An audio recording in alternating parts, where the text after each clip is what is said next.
పర్యావరణ రక్షణ వాతావరణ సమతుల్యతలో వృక్షాల పాత్ర వెలకట్టలేనిది. ప్రభుత్వాలు సైతం వివిధ కార్యక్రమాల ద్వారా ప్రతి ఏటా పెద్ద ఎత్తున మొక్కలు నాటి సంరక్షించే కార్యక్రమాన్ని నిర్వహిస్తోంది. అయితే తెలంగాణలో ఈ క్రమంలో అనేక జిల్లాల్లో పర్యావరణానికి మేలు చేసే చెట్లను విరివిగా నాటారు. వీటిలో కోనోకార్పస్ మొక్కలు కూడా కోట్ల సంఖ్యలో ఉన్నాయి. అయితే ఈ మొక్కలు పర్యావరణానికి హాని కలిగిస్తాయని శాస్త్రవేత్తలు చెబుతున్నారు. పట్టణాల్లో గ్రామాల్లో సుందరీకరణ కోసం నాటిన మొక్కలతో పాటు కోనోకార్పస్ మొక్కలు కూడా యథేచ్ఛగా పెరుగుతున్నాయి. ఈ మొక్కలతో పర్యావరణానికి విఘాతం కలగడంతో పాటు అనారోగ్య సమస్యలు వస్తాయని నిపుణులు హెచ్చరిస్తున్నారు. ఈ క్రమంలో కోనోకార్పస్ చెట్లను తొలగించాలని తెలంగాణ అసెంబ్లీ స్పీకర్ గడ్డం ప్రసాద్ ఆదేశించడం ఇప్పుడు చర్చనీయాంశంగా మారింది.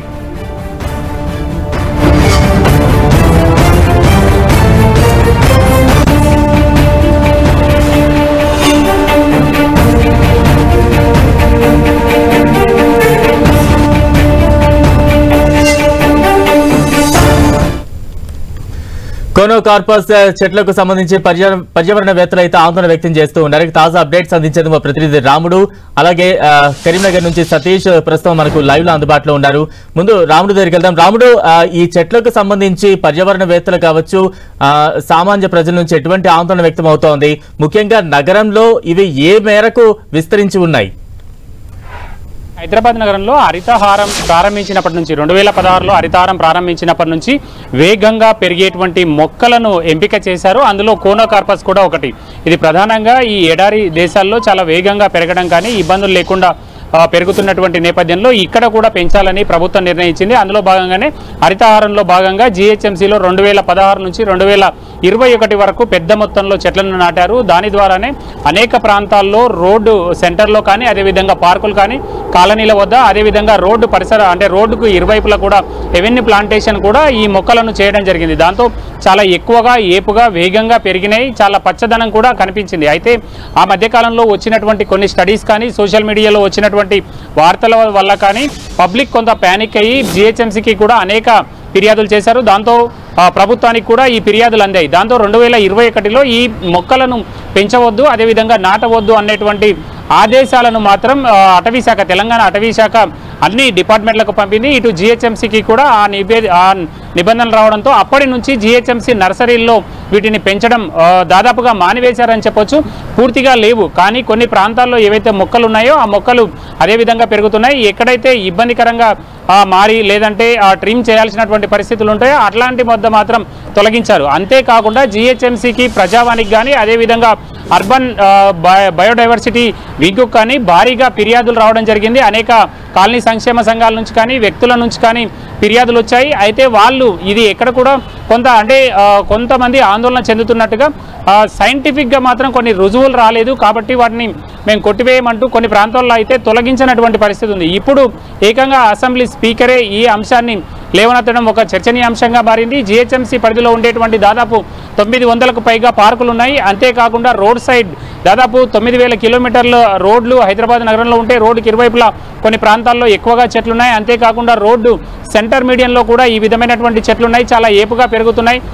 దాని ద్వారా కొంత నీడ ఇవి వస్తున్నాయి, కానీ వీటి వల్ల కొంత ఇబ్బందికర పరిస్థితులు ఉంటాయి. ఏవైతే ఉదయం సమయంలో దానిపైన ఉండేటువంటి పుప్పటి రేణువుల కారణంగా శ్వాసకోశ వ్యాధులు వచ్చేటువంటి అవకాశం ఉంది. అంతేకాకుండా సిటీలో ఉండేటువంటి ప్రధానమైనటువంటి పొల్యూషన్కి తోడు వీటి పొల్యూషన్ కూడా కొంత పెరుగుతుంది అనేటువంటి ఆందోళన అయితే సిటిజన్స్ లోపల ఉంది.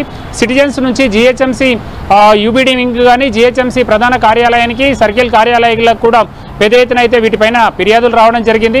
ఇటు జీహెచ్ఎంసీ 2021 నుంచి కానీ 2021 నుంచి ఎక్కడ కూడా వీటిని నాటేటువంటి ప్రయత్నం చేయట్లేదు. అదేవిధంగా నర్సరీల్లో పెంచుతున్నటువంటి పరిస్థితి లేదు. కానీ ఉన్న మొక్కలైతే ఎక్కడైతే ఇబ్బంది లేకుండా ఉందో అక్కడ వాటికైతే వాటరింగ్ చేస్తున్నారు. ఇటు పార్కులు కానీ, సెంటర్ మీడియన్స్ కానీ, అదేవిధంగా రోడ్ సైడ్ ఉండేటువంటి పార్కులతో పాటు జీహెచ్ఎంసీ పరిధిలో ఉండేటువంటి దాదాపు 9000 వరకు పార్కులు ఉన్నాయి. ఇందులో ఎక్కువ ప్రాంతాల్లో వీటిని నాటడం జరిగింది. మనం శ్మశాన వాటికల్లో ఉండేటువంటి ప్రాంతాల్లో కానీ, అదేవిధంగా పార్కుల్లో కానీ ఎవెన్యూ ప్లాంటేషన్ కోసం దీనిలను ఉపయోగించారు. చాలా ఏపుగా పెరిగినటువంటి పరిస్థితి ఉంది. బలరాం. రైట్, థ్యాంక్ యూ రాముడు. ఇక పట్టణాల్లో గ్రామాల్లో సుందరీకరణ కోసం నాటిన మొక్కలతో పాటు కోనోకార్పస్ మొక్కలు కూడా యథేచ్ఛగా పెరుగుతున్నాయి. ఈ మొక్కలతో పర్యావరణానికి విఘాతం కలగడంతో పాటు అనారోగ్య సమస్యలు వస్తాయని నిపుణులు హెచ్చరిస్తున్నారు. ఈ క్రమంలో కోనోకార్పస్ చెట్లను తొలగించాలని తెలంగాణ అసెంబ్లీ స్పీకర్ గడ్డం ప్రసాద్ ఆదేశించడం ఇప్పుడు చర్చనీయాంశంగా మారింది.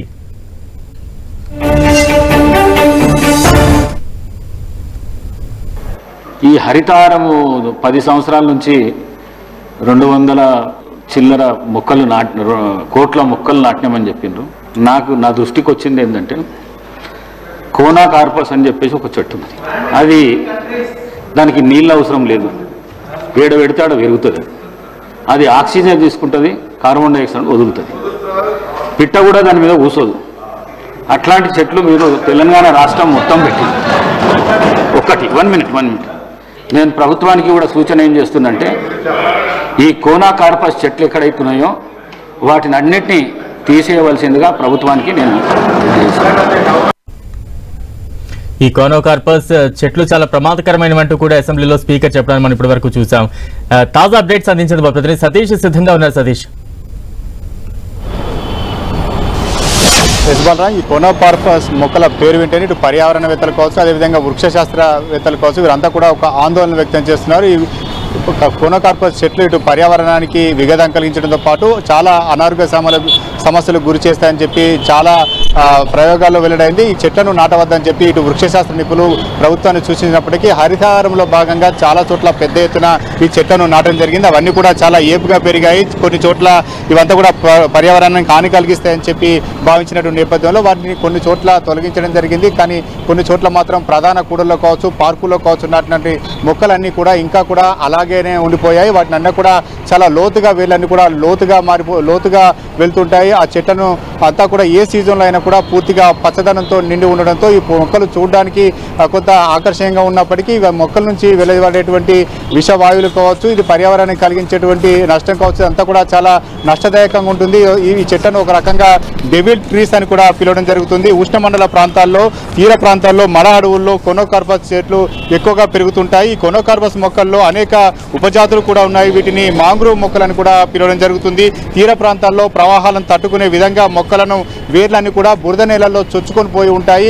ఇవి అన్ని కూడా ప్రవాహాలను తట్టుకొని నిలబడతాయి కాబట్టి ఆ ఉష్ణ ప్రాంతాల్లో ఎక్కువగా వీటిని పెంచడం జరుగుతుంది. అయితే అరబు కావచ్చు, మధ్య పాశ్చాత్య దేశాలు కావచ్చు విస్తృతంగా వీటిని మొదట్లో ఆదరించినప్పటికీ ఆ తర్వాత పర్యావరణానికి ఇవన్నీ కూడా హాని కలిగిస్తాయి, అనారోగ్య సమస్యలు గురి చేస్తాయి. కాబట్టి ఈ చెట్లన్నీ పెంచడం కూడా ఆ దేశాలన్నీ కూడా పెంచడంలో కొంత వెనక్కి తగ్గాయి. ఇటు మహారాష్ట్ర కావచ్చు, మధ్యప్రదేశ్ కావచ్చు ఈ చెట్లను పెంచవద్దంటూ కూడా వారంతా కూడా ఆంక్షలు విధించుకోవడం జరిగింది. ఈ చెట్ల ద్వారా వచ్చేటువంటి నష్టాన్ని గమనించినటువంటి తెలంగాణ ప్రభుత్వం అప్పట్లో ఈ చెట్లను నర్సరీలో పెంచవద్దు, వీటిని ఎట్టి పరిస్థితుల్లో కూడా నాటవద్దని చెప్పి ఆదేశాలు ఇవ్వడం జరిగింది. కానీ అప్పటికే పెద్ద ఎత్తున చెట్లను కోనోకార్పస్ చెట్లను చాలా చోట్ల నాటడం జరిగింది. అవన్నీ కూడా చాలా ఏపుగా పెరుగుతాయి, చూడడానికి చాలా అందంగా కనిపిస్తాయి. కానీ వాటి ద్వారా వచ్చేటువంటి అనారోగ్య సమస్యలే ఎక్కువగా ఉంటాయి.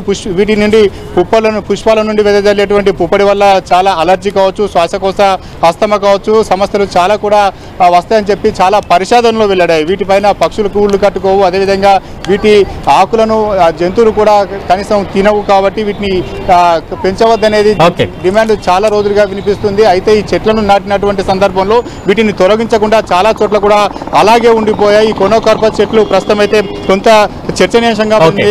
అసెంబ్లీ స్పీకర్ ప్రసాద్ వీటిని తొలగించాలని చెప్పి సూచించిన నేపథ్యంలో ఈ కోనోకార్పస్ చెట్ల తొలగింపు పైన ఏ రకంగా ప్రభుత్వం ముందుకెళ్తుంది అనేది మాత్రం కొంత ఆసక్తిగా మరి చెప్పుకోవచ్చు. ఇదంతా కూడా కోనోకార్పస్ చెట్లు మాత్రం ప్రకృతికే కాదు, ఇటు అనారోగ్య సమస్యలు ఎక్కువ తీసుకొస్తాయి. చాలా మంది కూడా వీటిని గాలి పీల్చినా వీటి దరిదాపులు ఉన్నా చాలా అనారోగ్య సమస్యలు వస్తాయని చెప్పి చాలా ప్రయోగాల్లో కావచ్చు, వృక్షశాస్త్రవేత్తలు కావచ్చు చెప్తున్నారు. మొత్తానికైతే ఈ కోనోకార్పస్ చెట్ల విషయంలో ప్రభుత్వం ఏ రకంగా ముందుకు వెళ్తుందో మాత్రం వేచి చూడాలి. Balaram. Right, thank you Satish.